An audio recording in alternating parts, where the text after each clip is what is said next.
नमस्कार, आप देख रहे हैं भारत समाचार और मैं हूं आपके साथ नंदिनी यादव। वक्त हो चला है खबरों का, रुक लेते हैं खबर की ओर। खबर लखनऊ से, जहां पर दो आईआरएस अफसरों के बीच में मारपीट का ये पूरा मामला है। ज्वाइंट कमिश्नर योगेंद्र मिश्रा पर एफआईआर दर्ज हुई है। हजरतगंज स्थित इनकम टैक्स कार्यालय में मारपीट में इसको लेकर एफआईआर दर्ज की गई है। Joint commissioner income tax Yogendra Mishra पर एफआईआर दर्ज हुई है। आईआरएस डिप्टी कमिश्नर गौरव गर्ग की तहरीर पर केस दर्ज किया गया है। हजरतगंज कोतवाली में लिखा गया है ये मुकदमा। बीएनएस की धाराओं में 109, 121, 221 और 324, 351, 352 में एफआईआर दर्ज कराई गई है। डिप्टी कमिश्नर गौरव गर्ग के गंभीर आरोप हैं, योगेंद्र मिश्रा ने मुझे गालियां दी और हमला किया है। गौरव की तरफ से ये कहा गया है, गिलास से चेहरे पर वार भी किया है और गला दबाया है। योगेंद्र मिश्रा ने जूते से मेरे प्राइवेट पार्ट पर भी मारा है। योगेंद्र मिश्रा का ट्रांसफर काशीपुर कर दिया गया था। विभागीय अनुशासनात्मक कार्रवाई के चलते ट्रांसफर हुआ था। कल वे बयान दर्ज कराने आए तो गौरव से झगड़ा हुआ। कुछ सूत्रों के मुताबिक गौरव ने पहले योगेंद्र को गाली दी। विवाद की जड़ 8 करोड़ का कथित घोटाला बताया जा रहा है। पुलिस द्वारा पूरे घटनाक्रम की जांच शुरू कर दी गई है। तो इस पूरे मामले में एफआईआर दर्ज कर ली गई है। ये बड़ी खबर लखनऊ से, जहां पर आयकर भवन में दो आईआरएस अफसरों में मारपीट का ये पूरा मामला है। बताया जा रहा है कि ज्वाइंट कमिश्नर योगेंद्र मिश्रा ने पुलिस आयुक्त को भेजा गया है जेल। अपनी एफआईआर दर्ज करने के लिए पुलिस कमिश्नर को ये मेल भेजा गया है। ये बड़ी खबर देखिए सामने आ रही है। सीसीटीवी की जांच और मामले की निष्पक्ष जांच की मांग की है। तो मेल भेजकर उन्होंने निष्पक्ष जांच की मांग की। अभी गौरव गर्ग ने योगेंद्र मिश्रा पर एफआईआर दर्ज कराई है। तो मेल में योगेंद्र मिश्रा ने कहा मेरी भी एफआईआर दर्ज की जाए। ये बड़ी खबर देखिए सामने आ रही है। तो खबर लखनऊ से, जहां पर आयकर भवन में दो आईआरएस अफसरों में मारपीट का ये पूरा मामला है। ज्वाइंट कमिश्नर योगेंद्र मिश्रा ने पुलिस आयुक्त को मेल भेजा है और निष्पक्ष जांच की मांग की है। तो योगेंद्र मिश्रा ने ये तमाम गंभीर आरोप भी लगाए हैं कि मुझे गालियां दी, हमला किया है। योगेंद्र मिश्रा ने गौरव की तरफ से देखिए ये तमाम आरोप लगाए गए हैं। और ज्यादा जानकारी के साथ संवाददाता सिमाब हमारे साथ जुड़ गए हैं। सिमाब, इस पूरे मामले में बात की जाए तो एक दूसरे पर एक बार फिर से आरोप प्रत्यारोप लगाए जा रहे हैं, वहीं एफआईआर दर्ज करवाई गई है, क्या कुछ अपडेट है? देखिए, कल दो आईआरएस अफसर हैं, उनके बीच में झगड़ा हुआ था। ज्वाइंट कमिश्नर योगेंद्र मिश्रा और साथ ही साथ जो है वो गौरव गर्ग, इन दोनों के बीच में झगड़ा हुआ था। योगेंद्र मिश्रा के ऊपर जो है वो एफआईआर हजरतगंज थाने में कराई गई है और ये एफआईआर जो कराई है वो गौरव गर्ग की तरफ से कराई गई है। ये अभी हजरतगंज थाने में ये मुकदमा लिखा गया है। इसमें बीएनएस की धाराओं के तहत 109, 121, 221, 324, 351, 352 इन सब भी धाराओं में मुकदमा दर्ज किया गया है। और जो गौरव गर्ग ने आरोप लगाए वे बेहद गंभीर आरोप लगाए हैं और उन्होंने अपने आरोपों में इस बात को कहा है कि जो योगेंद्र मिश्र हैं उन्होंने प्राइवेट पार्ट पे हमारे जूते से मारा है। अब जूते से मारा है तो जाहिर है कि ये एक हमला बहुत घातक हमला रहा है और साथ ही साथ कांच के गिलास से मुंह पर उनके हमला किया, गला दबाया और मार पिटाई की। ये इनका ट्रांसफर जो है वो बाहर हुआ था और कुछ 8 करोड़ के घोटाले का इस पूरे मामले में जो है वो उजागर हो रही हैं चीजें और इसकी जांच पुलिस कर रही है। वो विभागीय जांच के लिए यहाँ पर आए थे बयान दर्ज कराने के लिए योगेंद्र मिश्रा, और उसी बीच जो है वो गौरव गर्ग से उनका झगड़ा हुआ और नौबत मारपीट तक पहुंची। यहाँ तक कि जानलेवा हमला तक बात पहुंच गई। कांच का गिलास मार दिया और साथ ही साथ प्राइवेट पार्ट पे हमला किया गया, गला दबाया गया। ये सारी चीजें वहां पर हुई और दो बड़े अफसरों के बीच में इस तरह की जो जंग हुई है, जाहिर है कि ये पूरे विभाग में, पूरे अधिकारियों के बीच में एक चर्चा का विषय भी बना हुआ है कि इस तरह की चीजें एक सामान्य लोग करते हैं, सड़क पे चलते हुए लोग करते हैं, लेकिन जो अधिकारियों के बीच मारपीट हुई है इससे काफी जो है वो दुर्गंध मची है विभागों में, ये बात कही जा सकती है। और दूसरी तरफ योगेंद्र मिश्रा ने भी इस बात को मेल करके कहा है कि उनकी भी एफआईआर की जाए, सीसीटीवी से जांच कराई जाए। जी बिल्कुल, आप बनी रहिएगा हमारे साथ। और आगे बढ़ती खबर जम्मू कश्मीर से है, जहां पर गृहमंत्री अमित शाह का आज पुंछ दौरा है। बॉर्डर पर हालात का जायजा लेंगे गृहमंत्री अमित शाह। पुंछ में सुरक्षा बलों से मुलाकात करेंगे और पाक फायरिंग से प्रभावित लोगों से भी मिलेंगे शाह। गृहमंत्री के दौरे से पहले पुंछ में सुरक्षा बढ़ी है। तो बॉर्डर पर हालात का जायजा लेंगे गृह मंत्री अमित शाह। देखिए 2 दिवसीय दौरे पर है जम्मू कश्मीर में, और जम्मू कश्मीर के आज पुंछ में जाएंगे, जहां पर बॉर्डर पर वो हालात का जायजा लेंगे और सुरक्षा बलों से भी वो मुलाकात करेंगे, जिसको लेकर पूरी तैयारियां कर ली गई हैं। सुरक्षा व्यवस्था की बात की जाए तो वहां पर पुख्ता इंतजाम किए गए हैं और 2 दिवसीय दौरे पर हैं केंद्रीय गृह मंत्री अमित शाह और आज पुंछ जाएंगे। पाक फायरिंग से प्रभावित लोगों से भी आज मुलाकात करेंगे। तो गृह मंत्री के दौरे से पहले पुंछ में सुरक्षा व्यवस्था बढ़ा दी गई है। तो पाक फायरिंग से प्रभावित लोगों से भी गृह मंत्री अमित शाह मुलाकात करेंगे। वहीं देखिए जिस तरीके से पहलगाम में आतंकी हमला हुआ था, उसके बाद से भारत ने पाकिस्तान को करारा जवाब दिया ऑपरेशन सिंदूर के तहत, और इससे पाकिस्तान इतना बौखला गया था कि लगातार वो कई हमले कर रहा था। जिससे बात की जाए तो जम्मू कश्मीर से उसने शुरुआत की थी, कई इलाकों में उसने फायरिंग की थी जहां पर लोग इससे प्रभावित हो गए थे। और ज्यादा जानकारी के साथ संवाददाता दीपक हमारे साथ जुड़ गए। दीपक, आज पुंछ के दौरे पर रहेंगे केंद्रीय गृह मंत्री अमित शाह, क्या कुछ अपडेट? जी बिल्कुल, बता दें नंदिनी आपको कि गृह मंत्री अमित शाह इस वक्त जम्मू कश्मीर के दौरे पे हैं, जहां वो 2 दिवसीय दौरे के लिए जम्मू कश्मीर पहुंचे थे और आज वो पुंछ इलाके में पहुंचेंगे, जहां पाकिस्तान की तरफ से जो फायरिंग की गई थी तो कई लोग पुंछ में घायल हुए थे, कई लोग की मौत भी हो गई थी। तो वहां पे वो उनका दौरा करेंगे, उनसे मुलाकात। दौरा गृह मंत्री अमित शाह के लिए इस वक्त काफ़ी महत्वपूर्ण रखता है, क्योंकि जिस तरह से देखा जाए कि पहलगाम आतंकी हमला होता है, उसके बाद भारत और पाकिस्तान के बीच में जिस तरह से तनाव रहते हैं और अब अमरनाथ यात्रा की भी शुरुआत होगी, तो कहीं ना कहीं ये काफ़ी महत्वपूर्ण कह सकते हैं कि गृह मंत्री अमित शाह का ये दौरा रहा है, क्योंकि लगातार देखा गया था कि किस तरह से वो सुरक्षा व्यवस्था की वहाँ पर जायजा ले रहे थे, तमाम अधिकारियों से वो मुलाकात कर रहे थे, जम्मू कश्मीर के LG से वो मुलाकात की और साथ ही सुरक्षा व्यवस्था को लेकर के वहाँ पर चर्चाएँ की गई। और जिस तरह से अमरनाथ यात्रा का जो तैयारी किया गया है उसमें किसी भी तरह की चूक ना हो, उसका भी उन्होंने जायजा लिया। और साथ ही ये भी कहा गया है कि आतंकवाद को अब भारत बिल्कुल बर्दाश्त नहीं कर सकता, क्योंकि देखा गया था कि जब पहलगाम आतंकी हमला होता है 26 निहत्थे जो टूरिस्ट थे वहां पे उनको मार दिया जाता है। उसके बाद कई सवाल खड़े हो जाते हैं, चाहे वो सुरक्षा का इंतजाम से लेकर के आतंकियों को खत्म करने की बात हो। ऑपरेशन सिंदूर ऑपरेट होता है, ऑपरेशन सिंदूर ऑपरेट होने के बाद गृह मंत्री अमित शाह का ये पहला जम्मू कश्मीर दौरा है और जम्मू कश्मीर का दौरा इस वक्त काफ़ी महत्वपूर्ण रहता है, क्योंकि अमरनाथ यात्रा अपने आप में एक बहुत बड़ी यात्रा मानी जाती है, चाहे हम हिंदू धर्म को लेकर के कहें या फिर भारत को लेकर के कहें। तो कहीं ना कहीं इस यात्रा को लेकर के सरकार की तरफ से क्या कुछ तैयारियां की गई है, सुरक्षा को लेकर के जम्मू कश्मीर में किस तरह से तैयारियां की गई, उसका जायजा लेने के लिए खुद अमित शाह पहुंचे हैं और साथ ही उन तमाम लोगों से वो मुलाकात करेंगे जो पाकिस्तान की तरफ से हमला किया गया था। तमाम जानकारी के लिए आपका बहुत बहुत धन्यवाद। और आगे बढ़ते हुए देखिए लखनऊ के परिवार का उन्नाव में एक्सीडेंट हो गया। एक्सीडेंट में 3 लोगों की दर्दनाक मौत हो गई है। कार सवार दादा दादी और पोती की इसमें मौत हो गई है। लखनऊ के कृष्णा नगर का रहने वाला ये परिवार है और उन्नाव में एक्सीडेंट हुआ है, जिसमें 3 लोगों की दर्दनाक मौत हो गई है। ये खबर लखनऊ से सामने आ रही है। तो कार सवार दादा दादी और पोती की जान चली गई है। लखनऊ के कृष्णा नगर का ये परिवार रहने वाला है।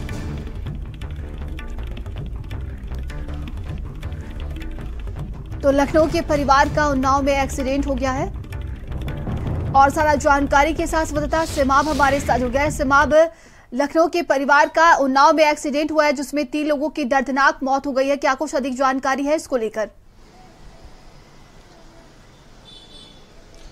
जी बिल्कुल, आपको बताएं कि कल जो है वो परिवार कानपुर की तरफ से आ रहा था और उन्नाव में एक एक्सीडेंट हुआ है बांगर मऊ के पास, जिसमें लखनऊ के कृष्णा नगर के रहने वाले दादा दादी और एक पोते का जो है वो डेथ हो गई, उनके हाथ दुर्घटना में मौत हो गई है। और पहले मृतका का पति जो है वो कार चालक था, वो गंभीर रूप से घायल था, उसको ट्रामा सेंटर में लाकर भर्ती कराया गया था, लेकिन वहां उसकी भी मौत हो गई। पुलिस ने शव को कब्जे में लेकर पोस्टमार्टम के लिए भेज दिया है। हसनगंज कोतवाली क्षेत्र के लखनऊ बांगर मऊ का ये पूरा मामला है। तो कार दुर्घटना हुई थी जिसमें टैंकर और कार में सीधी भिड़ंत थी। कार में ये लोग सवार थे और इसकी के चलते जो है वो 3 लोगों की मौत हुई है। जी, प्रशासन की तरफ से क्या कुछ बयान सामने आया इस पूरे मामले को लेकर? देखिए, कार और टैंकर की भिड़ंत हुई है। इसमें जो है वो जांच की गई तो यही पता चला कि आमने सामने टक्कर हुई है, जिसमें तीनों लोगों की मौत हुई है। अब उसकी जांच पुलिस कर रही है, ड्राइवर की तलाश भी की जा रही है, किसका टैंकर था, क्या था, ये सारी चीज़ें जो है वो जांच का विषय है। लेकिन फिलहाल एक परिवार के 3 लोगों का चले जाना कहीं ना कहीं दर्दनाक है।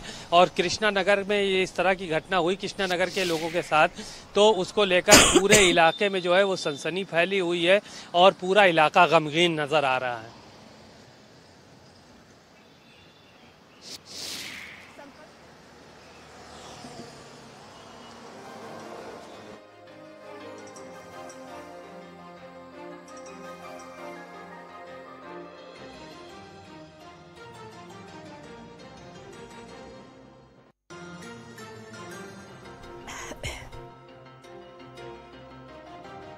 और ज्यादा जानकारी के साथ सहयोगी संकल्प हमारे साथ जुड़ गए हैं। संकल्प, इस दर्दनाक हादसे में 3 लोगों की जान चली गई है, क्या कुछ अधिक जानकारी है?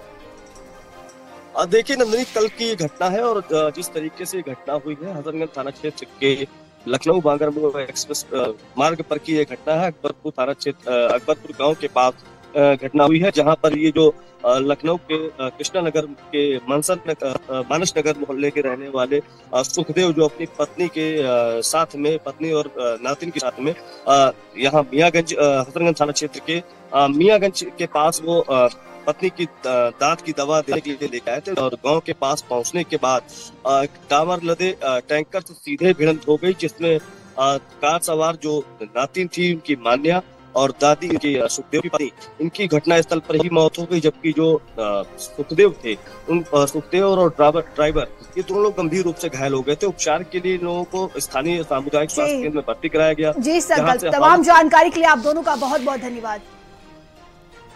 और आगे बढ़ते हैं।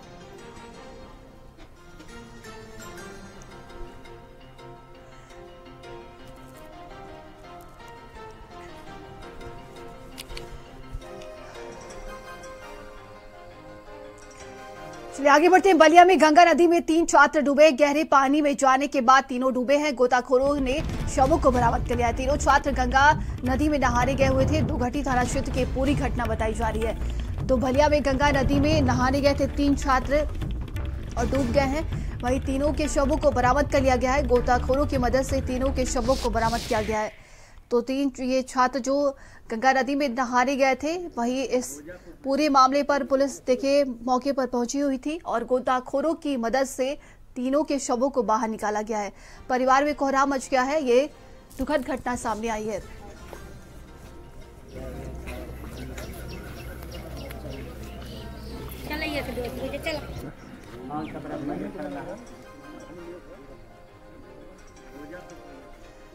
और आगे बढ़ते खबर कानपुर देहात से, जहां पर भाई ने भाई को उतारा है मौत के घाट। सोते समय भाई की पीट कर हत्या कर दी है। सिर पर लाठी डंडे से हमला कर हत्या की है। बेटे की आत्महत्या की शक में उसने अपने भाई को मौत के घाट उतार दिया। दोषी होने के शक में भाई की हत्या की है। आरोपी की घेराबंदी कर उसे गिरफ्तार किया गया है। थाना मंगलपुर क्षेत्र के कस्बा मंगलपुर का ये पूरा मामला बताया जा रहा है। तो बेटे की आत्महत्या के शक पर देखिए भाई ने भाई की हत्या कर दी है। इस पूरे मामले को लेकर बताया जा रहा है कि पुलिस ने आरोपी को गिरफ्तार कर लिया है और आगे की अब कार्रवाई की जा रही है। थाना मंगलपुर में एक घटना घटित हुई है, जिसमें सबसे बड़े भाई सर्वेंद्र कुमार ने अपने सबसे छोटे भाई सुनील गुप्ता को डंडे से मार पीट कर हत्या कर दी। प्रथम दृष्टया यह बात प्रकाश में आई है कि सर्वेंद्र कुमार के पुत्र ने फांसी लगा ली थी। उसको शक रहता था कि इसमें सबसे छोटे भाई का हाथ है। इसी वजह से उसने इसकी हत्या की है। अभियुक्त हिरासत में है।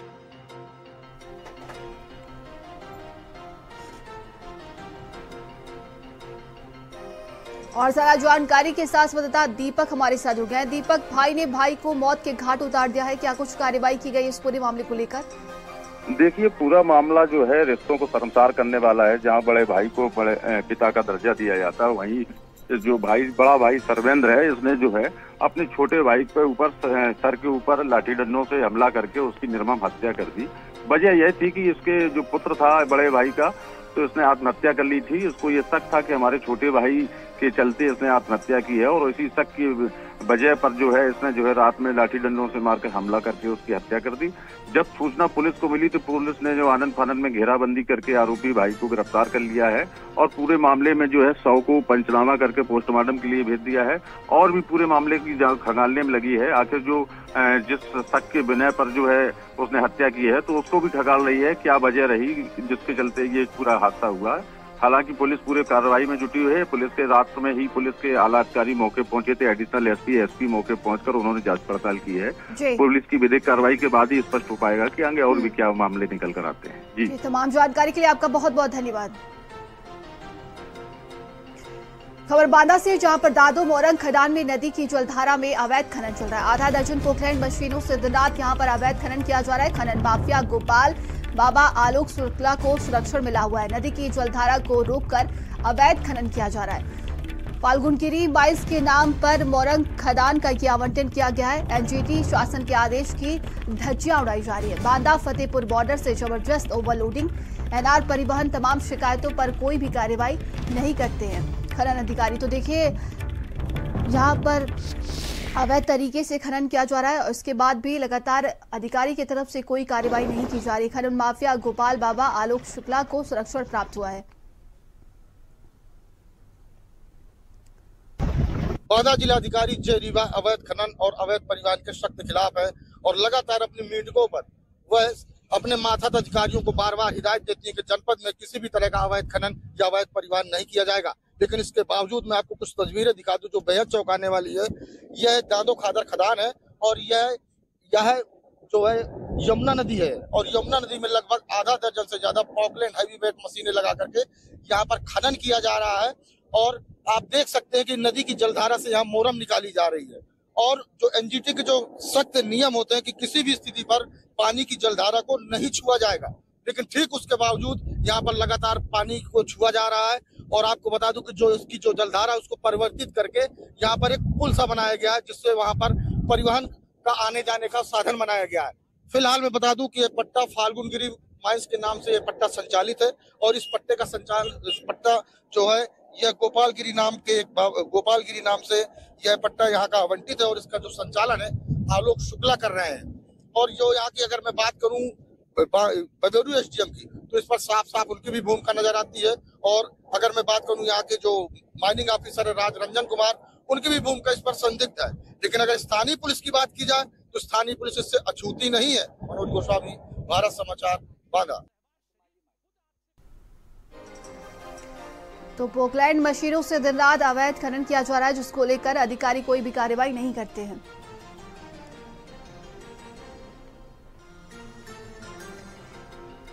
और ये बड़ी खबर लखनऊ से, जहां पर बीएसपी अध्यक्ष मायावती ने एक्स पर लिखा, लाखों परिवार बाढ़ की तबाही झेलते हैं। मायावती की तरफ से सोशल मीडिया प्लेटफॉर्म एक्स पर लिखा गया, सरकारी दावों के बावजूद प्रभावित होते हैं, उनका जीवन फिर कष्टमय होना चिंतनीय है। बाढ़ संरक्षण की सरकारी स्कीमों में भ्रष्टाचार है। तो बसपा सुप्रीमो मायावती ने देखिए सोशल मीडिया प्लेटफॉर्म एक्स पर पोस्ट किया उन्होंने लिखा कि लाखों परिवार बाढ़ की तबाही झेलते हैं, सरकारी दावों के बावजूद प्रभावित होते हैं, उनका जीवन फिर कष्टमय होना चिंतनीय है। बाढ़ संरक्षण की सरकारी स्कीमों में भ्रष्टाचार किया जा रहा है। तो बसपा सुप्रीमो मायावती ने बाढ़ को लेकर जिस तरीके से जो आम जनता इससे बेहद परेशान हो जाती है, प्रभावित होते हैं, उसी को लेकर उन्होंने सोशल मीडिया प्लेटफॉर्म एक्स पर पोस्ट किया है। तो तमाम बड़ी बातें उन्होंने लिखी है। ये खबर लखनऊ से सामने आ रही, जहां पर बसपा सुप्रीमो मायावती ने सोशल मीडिया प्लेटफॉर्म एक्स पर पोस्ट कर उन्होंने लिखा कि यूपी व बिहार सहित देश के विभिन्न राज्यों में बाढ़ संरक्षण संबंधित उपायों के सरकारी दावों के बावजूद लाखों परिवार हर साल बाढ़ की भयानक तबाही झेलते हैं तथा उनके जान माल, पशुधन व खेती किसानों की आदि बुरी तरीके से प्रभावित होते हैं, जिससे उनका जीवन फिर से कष्टमय हो जाता है। ये चिंतनीय है।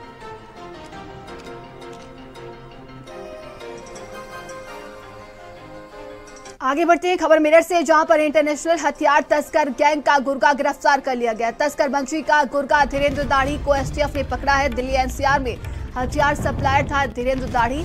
यूपी एसटीएफ ने रोहटा रोड फ्लाईओवर से गिरफ्तार किया है। तो तस्कर बंजी का गुर्गा धीरेन्द्र दाढ़ी को एसटीएफ ने पकड़ा है। खबर मेरठ से है, जहां पर इंटरनेशनल हथियार तस्कर गैंग का गुर्गा गिरफ्तार कर लिया गया। तस्कर बंजी का गुर्गा धीरेन्द्र दाढ़ी को एसटीएफ ने गिरफ्तार किया है और दिल्ली एनसीआर में हथियार सप्लायर का ये काम करता था। बताया जा रहा है कि यूपी एसटीएफ ने रोहटा रोड फ्लाईओवर से उसे गिरफ्तार किया है। तो तस्कर बंजी का गुर्गा धीरेन्द्र दाढ़ी को एसटीएफ ने गिरफ्तार किया। ये बड़ी खबर मेरठ से है, जहां पर इंटरनेशनल हथियार तस्कर गैंग का गुर्गा गिरफ्तार हो चुका है। तो एसटीएफ ने पकड़ा है दिल्ली एनसीआर में। देखिए, हथियार ये सप्लाई करता था और इसी को लेकर देखिए बताया जा रहा है कि उसे गिरफ्तार किया गया।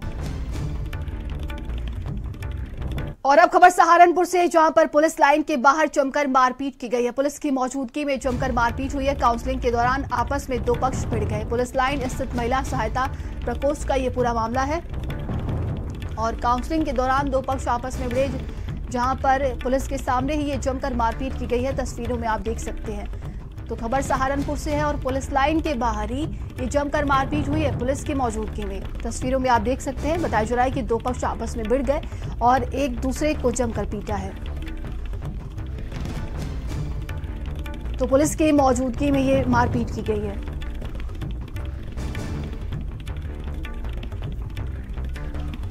तो खबर सहारनपुर से है और तस्वीरों में भी आप देख सकते हैं किस कदर ये दो पक्ष आपस में भिड़ गए थे और एक दूसरे को जमकर पीटते हुए नजर आ रहे हैं। बताया जा रहा है कि पुलिस की मौजूदगी में ये मारपीट की गई है, जिसका वीडियो अब वायरल हो रहा है।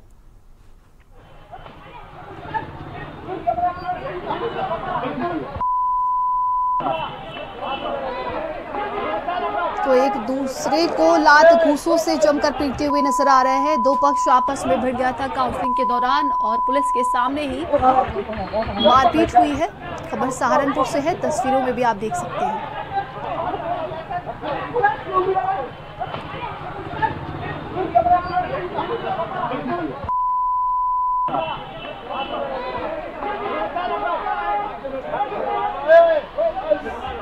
चलिए आगे बढ़ते हैं। वहीं जौनपुर में सड़क हादसे में 4 लोगों की मौत हो गई। तेज रफ्तार बस अनियंत्रित होकर पलटी है और हादसे में 4 लोगों की मौके पर ही दर्दनाक मौत हो गई है। हादसे में 10 यात्री गंभीर रूप से घायल हुए हैं। बक्सवा थाना क्षेत्र के लखुआ के पास ये बस पलट गई है, जिसमें 4 लोगों की दर्दनाक मौत हो गई है। खबर जौनपुर से है और ये सड़क हादसा हुआ है। तेज रफ्तार बस अनियंत्रित होकर जा पलटी है और इस हादसे में 4 लोगों की मौके पर ही दर्दनाक मौत हो गई है।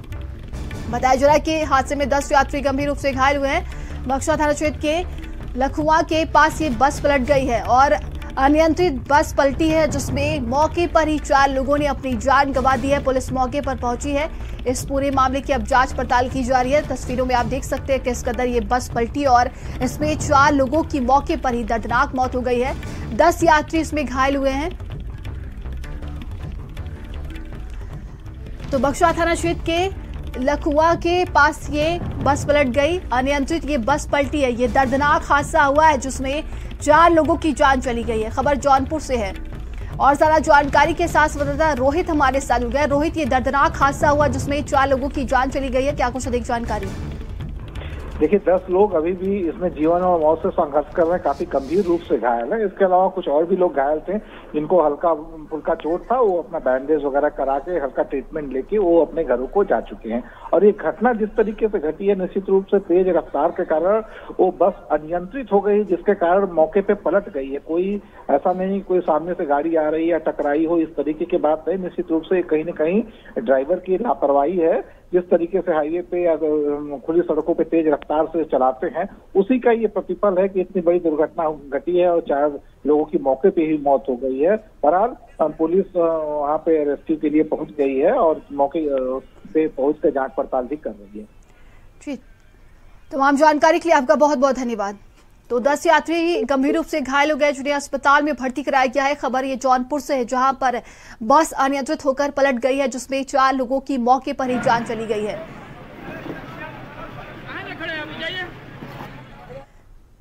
और अब खबर दिल्ली से, जहां पर दिन दहाड़े चेन स्नेचिंग की वारदात सामने आई। चेन स्नेचिंग की घटना सीसीटीवी कैमरे में कैद हो गई। घर के बाहर आराम से शख्स बैठा हुआ था। पता पूछने के बहाने चेन गले से छीनकर भाग निकला युवक। दिल्ली के पुल प्रहलादपुर इलाके का ये पूरा मामला है और ये पूरी घटना सीसीटीवी कैमरे में कैद हो गई है। तस्वीरें आप देख सकते हैं। बताया जा रहा है कि चैन स्नैचिंग की घटना सामने आई है। घर के बाहर आराम से ये शख्स बैठा हुआ था और पता पूछने के बहाने चैन गले से छीनकर युवक वहां से भाग निकला है। तो ये पूरी घटना सीसीटीवी कैमरे में कैद हो गई है। तो तस्वीरों में आप देख सकते हैं, पहले शख्स आता है और पता पूछता है, जिसके बाद चेयर पर ये शख्स बैठा हुआ था, उसी का चेन छीनकर भागता हुआ युवक नजर आ रहा है।